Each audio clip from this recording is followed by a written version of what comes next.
ভাবুন তো, আপনার নাম সরকারি আবাস প্রকল্পের তালিকায় থাকার কথা, আপনি যোগ্য, কিন্তু আপনার বাড়িতে সমীক্ষার জন্য সরকারি কর্মী পৌঁছলেন না।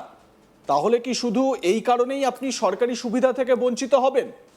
আর যদি বলা হয় হাতে সময় রয়েছে মাত্র কয়েকটা দিন, 15ই আগস্টের পর সমীক্ষার কাজ বন্ধ হয়ে যেতে পারে, তখন আপনি কি করবেন? এই প্রশ্নটাই এখন পশ্চিমবঙ্গের বহু মানুষের কাছে অত্যন্ত মাথা ব্যথার কারণ হয়ে দাঁড়িয়েছে। কারণ আবাস প্লাস প্রকল্পকে ঘিরে যে বার্তা সামনে এসেছে, তাতে একদিকে যেমন যোগ্য পরিবারকে সুবিধার আওতায় আনার কথা বলা হচ্ছে, অন্যদিকে তেমনি আবেদনকারীদের নিজের উদ্যোগে প্রশাসনের কাছে তথ্য পৌঁছে দেওয়ার পরামর্শও দেওয়া হয়েছে। আর এই জায়গাতেই তৈরি হচ্ছে একাধিক প্রশ্ন। সমীক্ষা কতটা স্বচ্ছ হবে? প্রকৃত উপভোক্তা কিভাবে চিহ্নিত হবেন? কারা বাদ পড়ছেন? আর কেনই বা শেষ মুহূর্তে সাধারণ মানুষকে নিজেরাই যোগাযোগ করার কথা বলা হচ্ছে? এখন পুরো বিষয়টা একটু সহজ করে বোঝা যাক। দেওয়া তথ্য অনুযায়ী আবাস প্লাস প্রকল্পের সমীক্ষার কাজ ইতিমধ্যেই শুরু হয়েছে। রাজ্যের 23টি জেলায় বিপুল সংখ্যক আবেদনকারী রয়েছেন। স্বাভাবিকভাবেই এত বড় সংখ্যক পরিবারের বাড়ি বাড়ি গিয়ে তথ্য যাচাই করা প্রশাসনের জন্য বড় কাজ। কিন্তু সমস্যা হচ্ছে যে পরিবার সত্যিই যোগ্য, সেই পরিবার যদি কোনো কারণে সমীক্ষার আওতায় না আসে, তাহলে তার জন্য পরবর্তী সুযোগ কখন আসবে সেটা নিশ্চিত নয়। আর এখানেই পঞ্চায়েত ও গ্রামোন্নয়ন মন্ত্রকের পক্ষ থেকে আবেদনকারীদের সতর্ক হওয়ার বার্তা দেওয়া হয়েছে। সংশ্লিষ্ট দপ্তরের মন্ত্রী দিলীপ ঘোষের দেওয়া ভিডিও বার্তায় বলা হয়েছে, যদি কোনো যোগ্য পরিবারের বাড়িতে এখনও সমীক্ষার জন্য সরকারি আধিকারিক বা কর্মীরা না পৌঁছে থাকেন, তাহলে আবেদনকারীকে নিজের থেকেই উদ্যোগী হতে হবে। বলা হয়েছে, আগামী 24 ঘন্টার মধ্যে নিজের নাম, গ্রামের নাম, গ্রাম পঞ্চায়েতের নাম, ব্লকের নাম, মোবাইল নাম্বার ইমেল মাধ্যমে পাঠান। মানে ইমেল করে পাঠাতে হবে। যে ইমেল ঠিকানা দেওয়া হয়েছে সেটি হলো dilipghosh64@gmail.com। আরও একবার বলি, DILIP দিলীপ GHOSH ঘোষ 64, ইংলিশে দেবেন 64@gmail.com। অর্থাৎ এখানে সবচেয়ে গুরুত্বপূর্ণ বিষয় হলো, সরকারি সমীক্ষার অপেক্ষায় বসে না থেকে যাদের বাড়িতে এখনো সমীক্ষা হয়নি, তারা নিজেরাই প্রশাসনের নজরে আসার চেষ্টা করুন। ভিডিও বার্তায় পঞ্চায়েত ও গ্রামোন্নয়ন মন্ত্রী দিলীপ ঘোষ কি বলছেন শুনুন। আমি সেই সমস্ত সম্ভাব্য লাভার্থীদেরকে আবেদন করছি যারা পাকা বাড়ি পেতে চান আবাস প্লাসের মাধ্যমে। আমরা 2.5 মাস ধরে সার্ভে করছি গ্রামে গঞ্জে, সব জায়গায় লোক পাঠিয়ে, কিন্তু তবু আমাদের মনে হচ্ছে যে এখনও কিছু লোকের বাড়িতে সার্ভে করতে লোক যায়নি। আগামী 15 তারিখে সার্ভে শেষ হচ্ছে। সেই জন্য যারা যারা এরকম রয়ে গেছেন, যার বাড়িতে এখনো সার্ভে হলো না, তাদেরকে আমি আপিল করব 24 ঘন্টার মধ্যে আমরা যে নিচে ইমেল নম্বর দিয়েছি, সেই ইমেলে নিজের নাম, নিজের গ্রামের নাম, গ্রাম পঞ্চায়েতের নাম এবং ব্লকের নাম লিখে পাঠিয়ে দিন। যার কাছে স্মার্টফোন নাই বা করতে পারছেন না, আশেপাশে কাউকে দিয়ে তার মোবাইল নম্বর থেকে এই ইমেলে মেল করে দিন আপনাদের নাম। আমরা আপনার বাড়িতে লোক পাঠিয়ে সার্ভে করে নেব, আপনি আর ঘর পাওয়ার উপযুক্ত হবেন। গত 1 মাস ধরে চেষ্টা করেছি আমরা, মাননীয় বিধায়কদের আমি বলেছি, ভার্চুয়ালি মাননীয় প্রধানদের সঙ্গে কথা বলেছি, অন্যান্য প্রতিনিধিদেরকে জানিয়েছি আমি।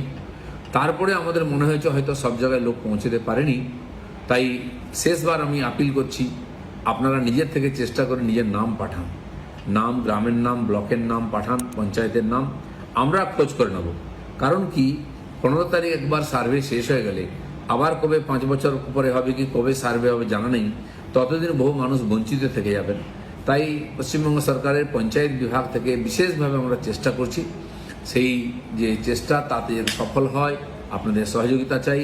আমি আপিল করছি সমস্ত নাগরিকদের, নিজে এবং আশেপাশে কেউ মানুষ যদি এখনও থেকে যান যার বাড়িতে সার্ভে হয়নি, তার নাম ঠিকানা পাঠান এবং ফোন নম্বর, আমরা সার্ভে করে নেব।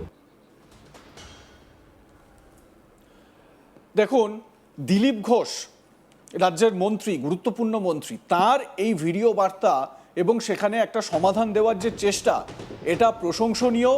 আবার আরেকদিকে একটা সমস্যার বিষয়ও এই যে গ্রামে গঞ্জে থাকা প্রত্যন্ত এলাকার মানুষ সবাই কি এই জিমেলে কিভাবে মেল করে পাঠাতে হয় সেসব জানেন?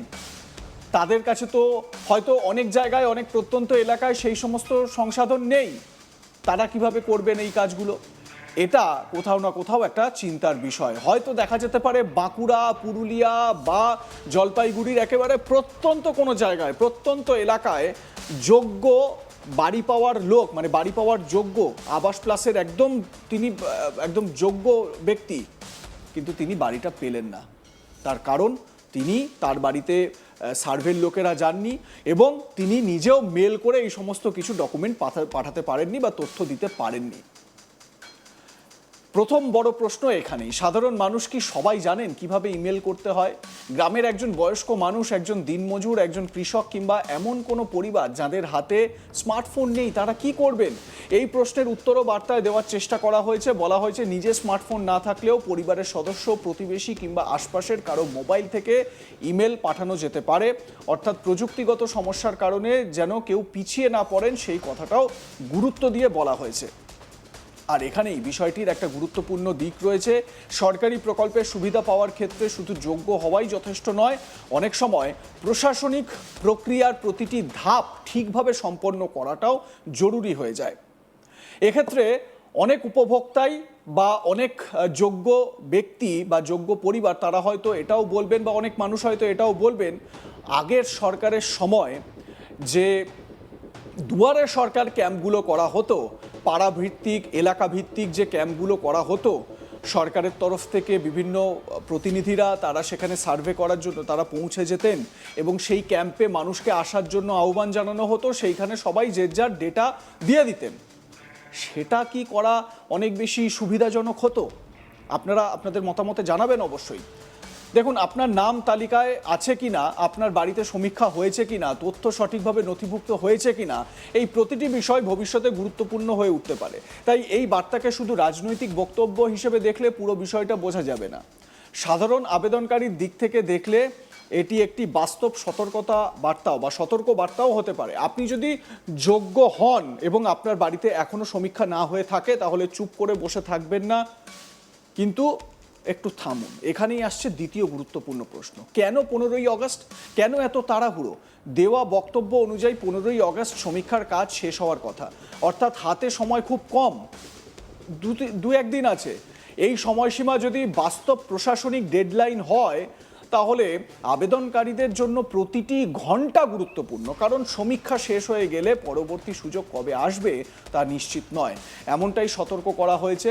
ফলে একজন যোগ্য পরিবার যদি শুধুমাত্র তথ্য না পাঠানোর কারণে এই পর্যায়ে বাদ পড়ে যান, তাহলে পরবর্তী সুযোগের জন্য দীর্ঘদিন অপেক্ষা করতে হতে পারে।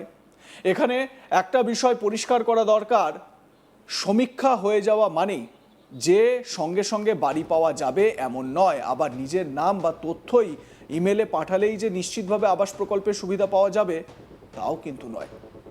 আপনাদের মতামত জানান, দেখতে থাকুন আজ তাক বাংলা, সাবস্ক্রাইব করুন আমাদের ইউটিউব চ্যানেলটি।